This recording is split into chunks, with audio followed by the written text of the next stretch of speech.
بسم اللہ الرحمن الرحیم الحمدللہ رب العالمین الصلاۃ والسلام علی خاتم النبیین اللہم صلی علی سیدنا محمد وعلی آل سیدنا محمد۔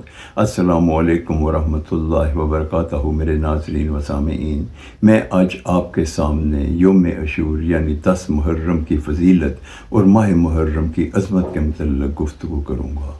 حضرت ابو ہریرہ رضی اللہ تعالیٰ عنہ سے روایت ہے کہ رسول اللہ صلی اللہ علیہ وآلہ وسلم نے ارشاد فرمایا کہ ماہ رمضان کے بعد سب سے افضل روزے جو ہیں وہ محرم کے ہیں، اور نمازوں میں 5 فرض نمازوں کے بعد سب سے زیادہ فضیلت والی نماز وہ تہجد کی ہے۔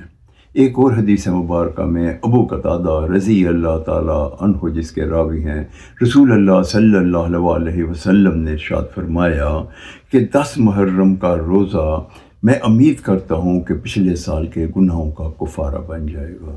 ان دونوں حدیثوں کی روشنی میں ہمیں اس چیز کی آگاہی ہوتی ہے کہ اگر ہم محرم کے مہینے میں 1 روزہ رکھیں تو اس کا اجر 30 روزوں کے برابر ہے، اور اگر ہم عاشور کا 10 محرم کا روزہ رکھیں تو اس کا اجر 1 سال کے پچھلے گناہوں کا کفارہ بن جاتا ہے۔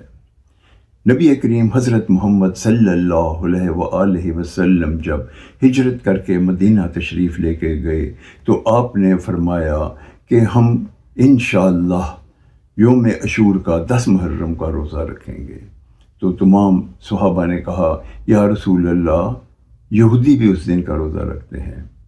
تو نبی کریم حضرت محمد صلی اللہ علیہ وسلم نے فرمایا کہ حضرت موسیٰ ہمارے بھی ہیں اور ہم ضرور روزہ رکھیں گے، مگر ہم یہودیوں کی مشابہت اختیار نہیں کریں گے، ہم 9 تاریخ کا بھی روزہ انشاءاللہ رکھیں گے۔ اگر اللہ نے ہماری اگلے سال زندگی کی تو ہم ضرور 9 اور 10 محرم کا روزہ رکھیں گے، مگر نبی پاک صلی اللہ علیہ وسلم کو اللہ تعالیٰ نے موقع نہ دیا، آپ پردہ فرما گئے۔ اب ہمیں یہ چاہیے کہ ہم 9 اور 10 محرم کا روزہ رکھیں تاکہ یہودیوں کی مشابہت نہ ہو۔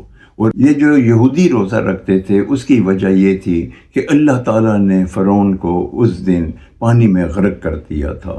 اس ماہ کی بہت سی عظمتیں اور فضیلتیں ہیں۔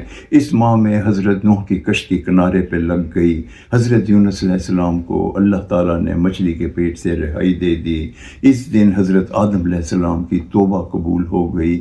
اس کے علاوہ بے شمار ایسے واقعات ہیں جو اس مہینے کی عظمت کو بیان کرتے ہیں، اور اس میں ایک واقعہ ایسا ہے کہ جسے ہم بھول نہیں سکتے۔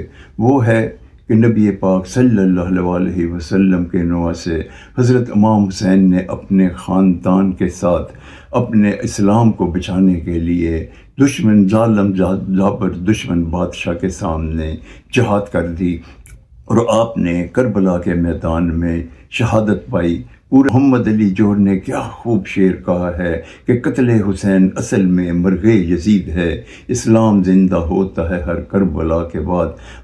ہم آج بھی مل کے ان پہ درود پیش کرتے ہیں، اللہم صلی علی سیدنا محمد وعلی آل سیدنا محمد وبارک وسلم علیہ۔ السلام علیکم ورحمۃ اللہ وبرکاتہ۔